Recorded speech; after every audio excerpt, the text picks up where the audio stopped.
Apa kabar semuanya, jumpa lagi di channel Cerita Derman. Oke, seperti biasa kita langsung mulai saja ceritanya tanpa basa-basi lagi. Let's go! Seorang pria bernama Raka sedang dalam perjalanan dinas ke sebuah kota kecil di dataran tinggi. Saat malam mulai turun dan kabut tebal menyelimuti jalan, ia memutuskan bermalam di sebuah hotel tua yang terlihat megah namun sunyi. Hotel itu bernama Hotel Taman Raya. Ia disambut resepsionis tua dengan senyum kaku dan suasana hotel terasa aneh, seperti waktu berhenti di sana. Keesokan harinya saat kembali ke kota dan menceritakan pengalamannya, warga terkejut, karena hotel itu sudah terbakar dan kosong selama 15 tahun. Mobilnya nyaris tergelincir masuk ke jurang. Hanya sejarak 2 jengkal dari bibir tebing, mobil berhenti mendadak dengan derit keras dari rem yang sudah aus. Jantung Raka berdegup tak karuan. Napasnya terengah, tubuhnya gemetar.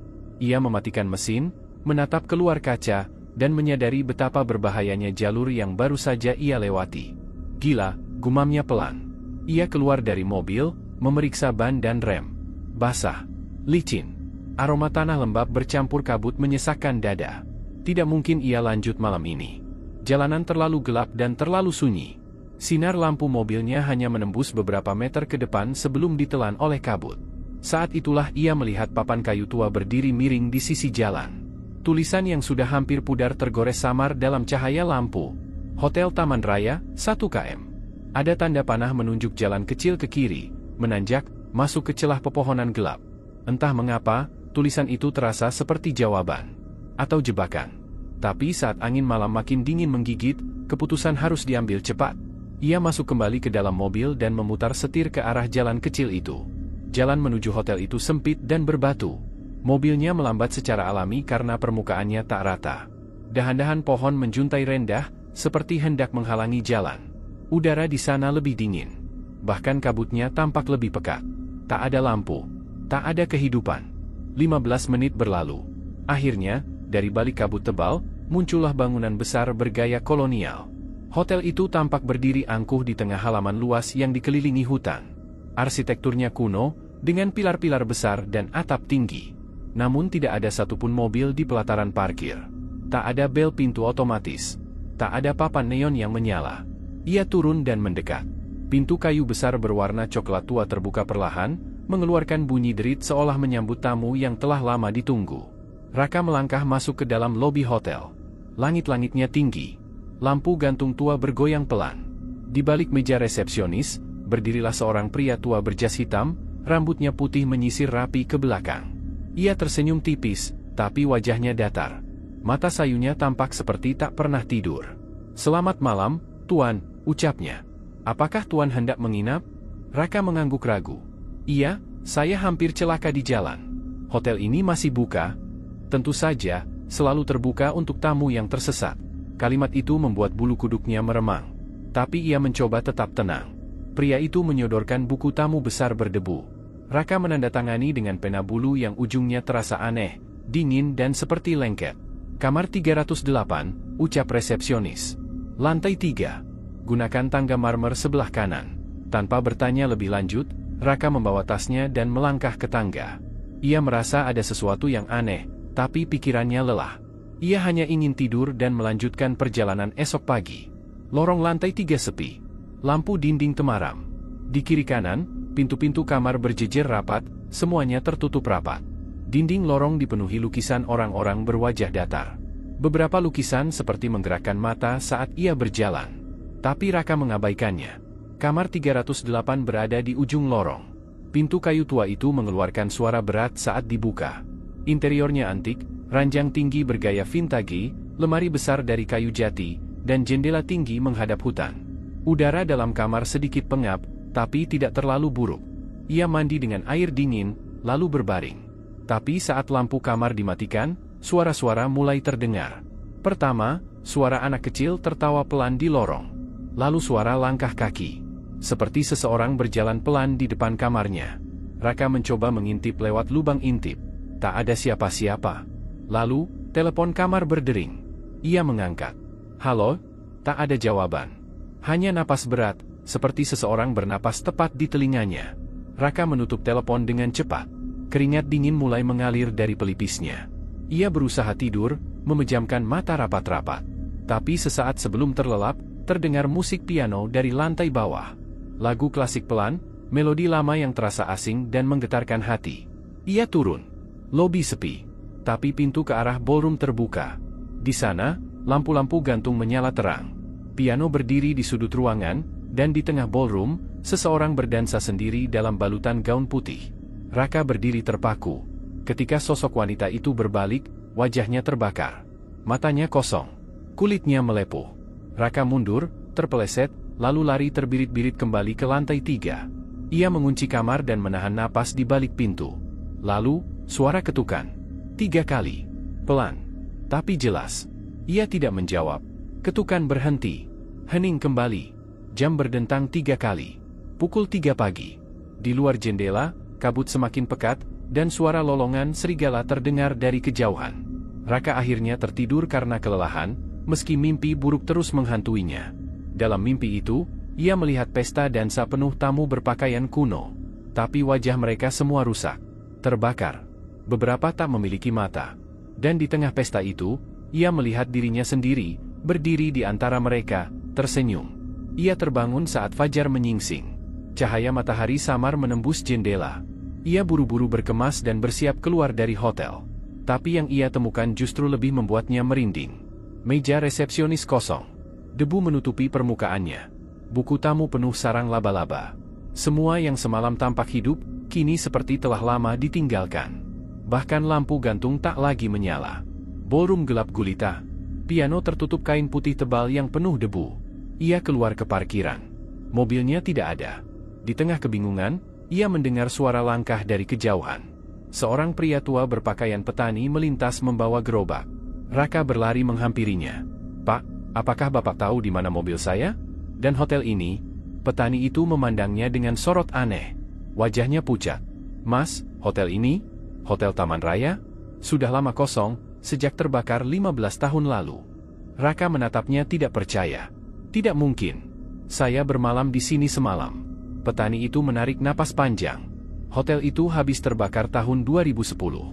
Banyak korban meninggal. Ada yang jasadnya tidak pernah ditemukan. Raka mundur pelan. Kakinya gemetar. Ia menoleh ke belakang. Hotel itu, kini hanyalah puing hitam. Reruntuhan dinding terbakar. Pilar-pilar rapuh penuh jelaga. Tidak ada pintu kayu. Tidak ada lampu. Tidak ada siapa-siapa. Tiba-tiba ia merogoh jaketnya. Ada sesuatu di saku. Sebuah gantungan kunci kayu tua. Bertuliskan, Taman Raya, kamar 308. Raka terpaku memandangi gantungan kunci tua di tangannya. Tulisan di sana masih jelas terbaca, kamar 308. Angin pagi berembus, membawa bau hangus yang aneh. Debu-debu dari reruntuhan hotel beterbangan pelan, seperti menari-nari di antara sinar matahari yang menembus celah pohon pinus. "Apa yang terjadi padaku?" bisik Raka. Ia masih berdiri di depan reruntuhan hotel Taman Raya, meski logikanya menolak apa yang dilihat. Semalam ia tidur di sana. Ia menyentuh dinding, berbicara dengan resepsionis, bahkan melihat wanita berdansa di ballroom. Tapi pagi ini, semuanya hanya puing dan debu. Petani yang tadi bicara dengannya sudah pergi. Seolah hanya muncul untuk menyampaikan kabar buruk. Raka berjalan perlahan menyusuri sisa bangunan. Dindingnya hangus. Tangga marmer yang semalam ia lalui kini retak dan ditutupi semak liar. Bahkan lorong yang mengarah ke kamar 308 sudah runtuh. Namun ada satu hal yang masih utuh, cermin besar di dinding lobi. Cermin antik dengan bingkai ukiran rumit bergaya Eropa. Anehnya, tak ada debu di permukaannya. Seakan seseorang baru saja membersihkannya. Saat Raka menatap ke dalam cermin, ia terkejut. Refleksinya, tidak sendirian.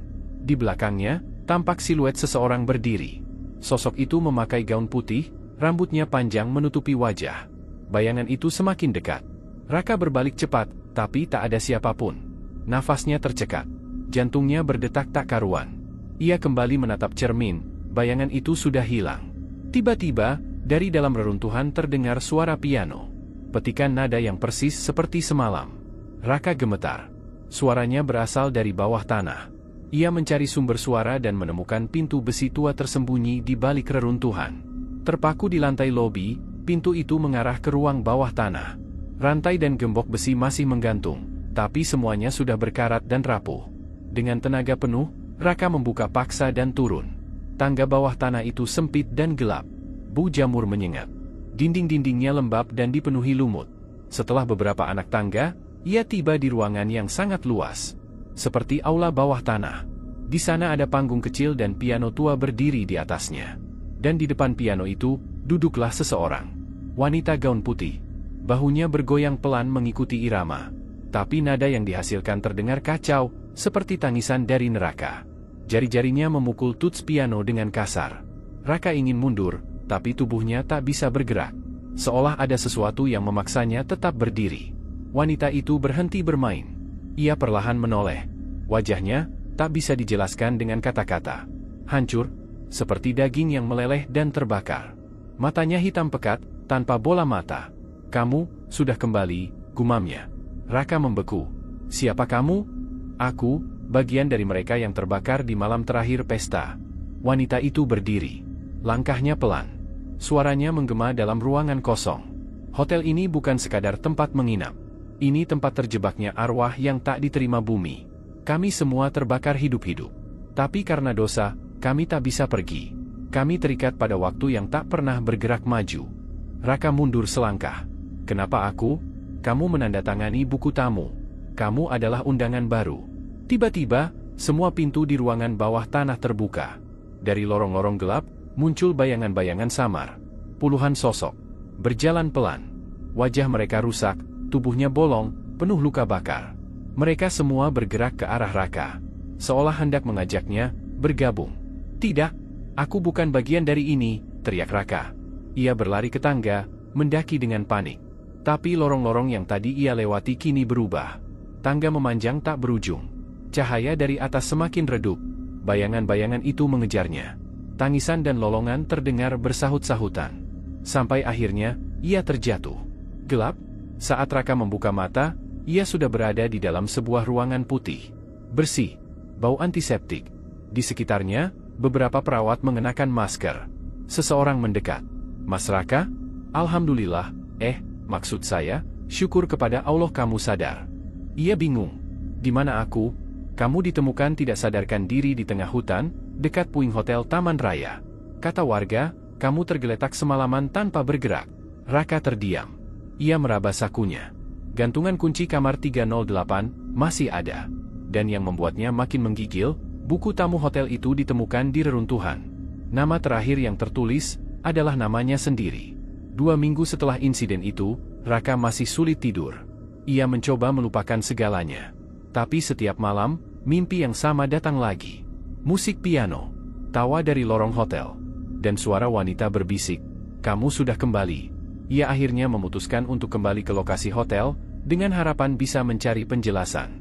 Kali ini ia membawa seorang temannya, Galih, yang adalah wartawan investigasi. Saat mereka tiba di lokasi, reruntuhan masih sama.